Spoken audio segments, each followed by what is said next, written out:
Hello everyone, my name is Katie and today I want to share my story with you regarding smear tests and the process that followed. So I am one of those people that was putting off a smear test for a long time. I went for one maybe about 6 or 7 years ago and did not go for another one until November of last year. It was one of those things, I felt like it was uncomfortable, I didn't want to be exposed, and I just kept putting it off. It was one of those things that was always on my to-do list, but I just never saw it as an important thing on my to-do list. I'm here to tell you today that it is very important. If you are sitting watching this video and you're currently putting off a smear test or you're getting the letters through your door, I was one of those people. I was getting the letters through my door with the leaflets and I was just putting them to the side and I wasn't really thinking about them and wasn't making them a priority. If you are one of those people, please book in an appointment. I know it's not the most pleasant experience. I know as a woman it is very uncomfortable to have to expose yourself in that way, but please book and go for one because it is so important, and I'm going to share my story of why it is so important. So in November of last year, 2022, I went for my smear test finally. The reason why I went for my smear test is because somebody that I know shared their experience of the smear test and results that they got. That then put everything into perspective for me and gave me that push to go for my smear test. So I'm hoping that this video and sharing my story will push those of you who are putting off your smear test to go for it. So like I said, in November 2022, I went for my smear test. It literally lasted all of 2 minutes.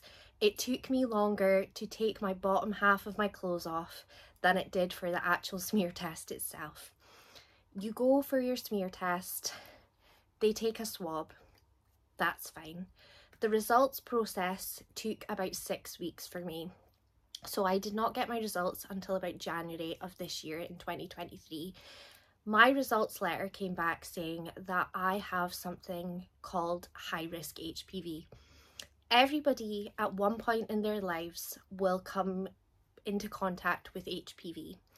Generally, most people will get rid of HPV within 2 years with a healthy immune system. High-risk HPV, however, is something that is connected to certain types of cancer, so cervical cancer in this instance. If you've got high-risk HPV, it does mean that you are more susceptible to abnormal changes. In my results, I also had abnormal changes. That was all it said, was abnormal changes. So I just thought, I've heard of many people having abnormal changes. They're just kept an eye on. 2 weeks later, I got a letter through the post inviting me to go for a coloscopy. I may have said that wrong, I apologise. A coloscopy is when you go to the hospital and they have this kind of binocular type things is the best way to describe it, and they look a bit closer into your cervix to assess these abnormal changes. My appointment was 9:30 in the morning. I had lots of different thoughts and feelings going through my head. I was really worried, I was really nervous, I had no idea what was coming. The team at the hospital were very kind, very nice, it made you feel very relaxed. When I sat down, they first ask you some questions, just about if you have abnormal discharge or bleeding or anything like that. They go through all those medical kind of questions, and then they explain the results of your smear test. So they spoke to me about having the high-risk HPV, which obviously was in my letter and I knew about, but they also told me that I had severe abnormal changes to my cells. My letter didn't say that I had severe changes, so when I was told that I had severe changes, I got really upset because in my head I had 10 million things going on. I was like, is severe changes cancer? Like, what is it? So after that, she then got me ready and did the coloscopy. She squirted this kind of vinegar type solution into my cervix, which then basically highlights abnormal cells within your cervix. Whilst that's going on, she's kind of talking me through everything, explaining things, and she then told me that there was obviously severe abnormal changes in there and the smear was in fact correct, and that I had to get them removed. And I had to get them removed kind of then and there. Whilst like there wasn't a lot of a thought process, it was just kind of like, they're definitely there, we can do this surgery called let's. So I'd went in the hospital at 9:30 and was getting surgery. It's very difficult to prepare yourself for something that you don't know that you're technically preparing yourself, because I didn't go in there thinking I'm definitely going to have to get surgery. There was a small part of me that really hoped I didn't have to get surgery, because it had only said abnormal changes, so I didn't see the severity of it until I was there.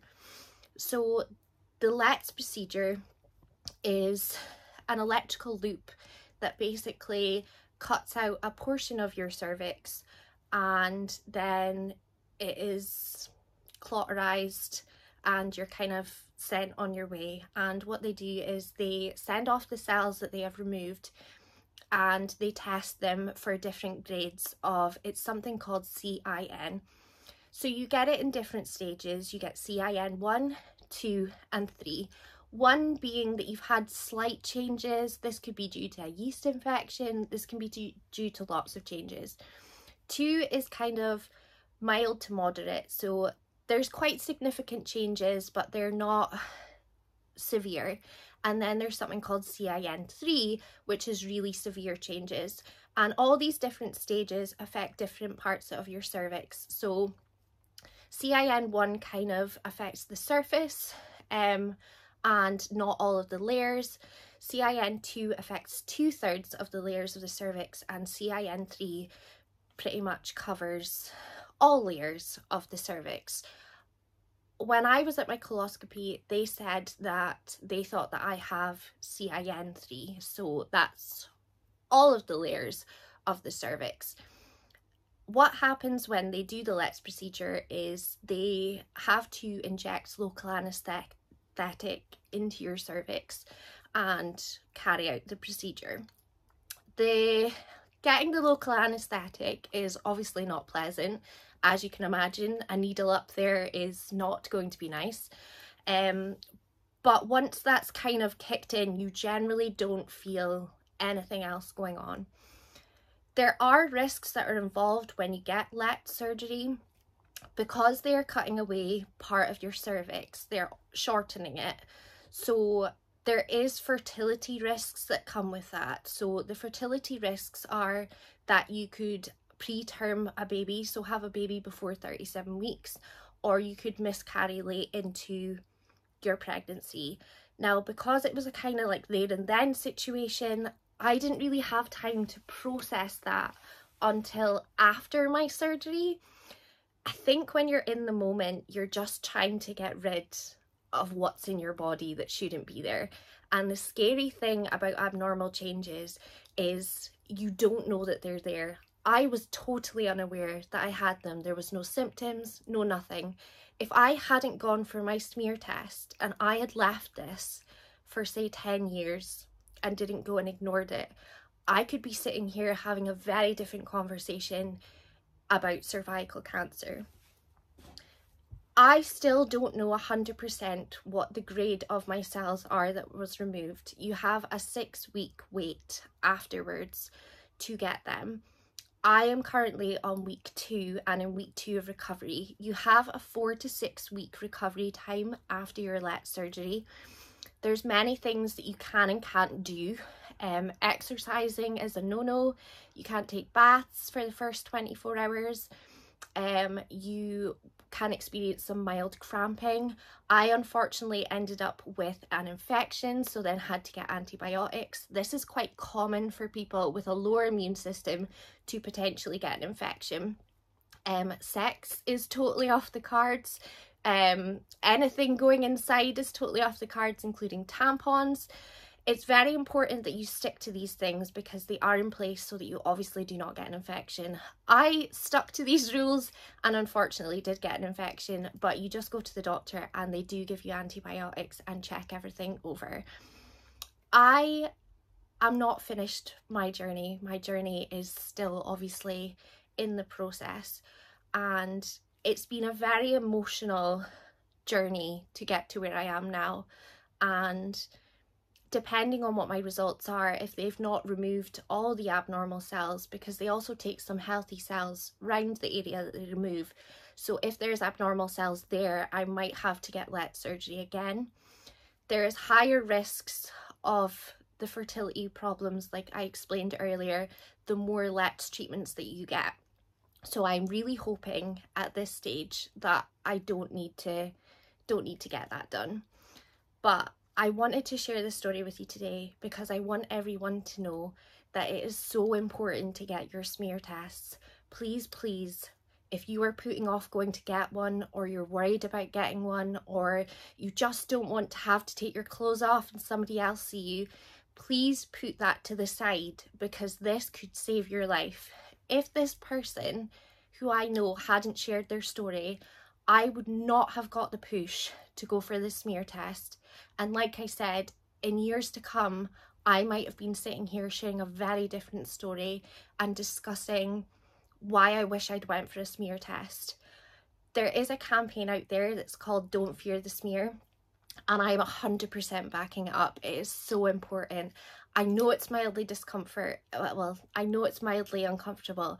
I know that it can be a discomfort. I know that it can be embarrassing, but it is so important. It literally takes 2 minutes of your time. Like I said, by the time you've taken your clothes off from the bottom half down, it actually takes more time to do that than it takes to get your swab done. So if you can take anything from this video, please, if you're putting it off, book it. If you get appointments saying that you've got abnormal smear tests and you need to go to the hospital, please go. It is so important and it could potentially save your life. Thank you so much for listening to my story today. It was so difficult to get the nerve to share this with everyone, but like I said, if just one person watches this video and goes and gets that test, then I am just so thankful. So thank you so much for watching.